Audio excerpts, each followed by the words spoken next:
I know people will think I'm lying, but I don't care. Something happened to me when I was 14, and it still follows me today. It happened in my village in Osun State, a place where old stories walk around like they are alive. People talked about Odiyu Ifa and the last battle between truth and lies. I thought those stories were just things old people said to scare us. I was wrong. It was dry season. My mother told me to fetch water at the stream. It was already dark, but that was normal. We did it all the time.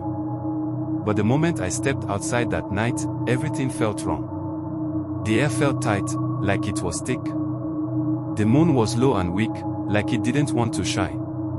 And the whole night was silent. No insects, no frogs, nothing. When a forest goes quiet like that, something is watching. But I didn't know. Halfway to the stream, I heard footsteps behind me. Slow, heavy footsteps. Like someone dragging their feet. I called out, thinking it was someone from the village. No answer.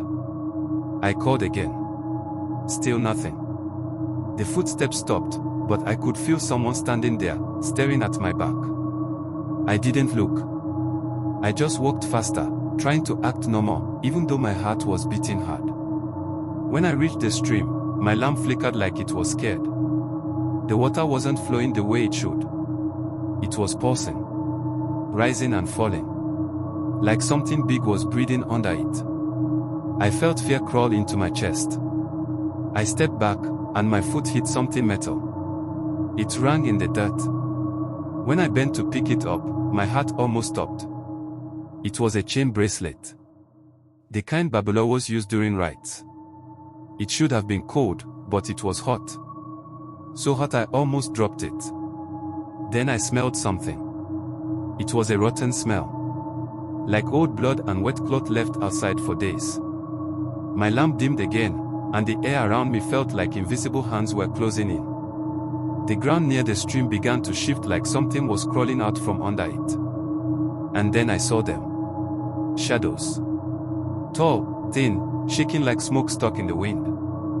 They didn't touch the ground. Their bodies stretched and twisted like they were melting and forming at the same time. Their arms were too long, and their fingers looked like claws made of darkness. Some held shapes that looked like spears, others held shields, but the shapes kept changing, bending, twisting. Their faces had no eyes, just dark holes that swallowed any light. And they made a sound. A low, shaking hum. Like 100 people breathing in pain at the same time. One shadow turned toward me. Its face stretched, like it was trying to smile. But the smile grew too wide, reaching almost to where an ear should be. The humming sound got louder. It felt like it was crawling inside my head. I couldn't move. I couldn't scream. I just froze there while this thing stared at me with its empty face. The shadow reached out with its long, sharp fingers. It was close enough that I felt the air around my skin go cold. Right when it was about to touch me, a strong wind rushed from behind me. It carried a sharp smell, palm oil mixed with burnt herbs. The smell of my father's shrine. The wind slammed into the shadows, and they jerked back like the wind burned them. Their long arms twisted in strange ways, like they were being pulled apart. They let out a sound that I will never forget, a crying sound, but not human, not animal. Something old. Something wrong. One by one, the shadows sank back into the pulsing water. The stream swallowed them like a mouth closing. Once the last one disappeared, the water began to flow again like normal. But the air smelled like fear. Like something old had woken up and was still watching. I ran home and fell at my parents' door crying. When they heard what happened, they called the elders. I told them everything. My voice shook. My hands wouldn't stop trembling. But the elders didn't look confused.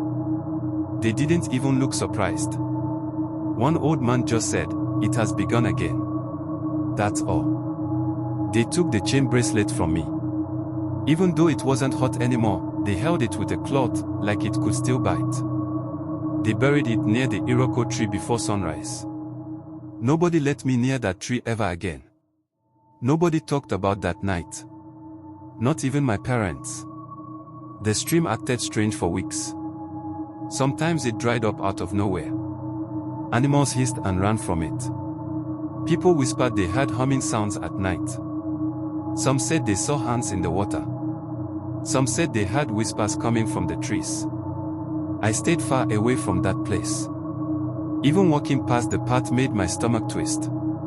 I'm older now, far from home, but I still dream about those shadows. Sometimes I wake up in the night and smell palm oil and burnt herbs. Sometimes I hear that low humming sound in my walls. Sometimes I feel something standing in the dark corner of my room, waiting.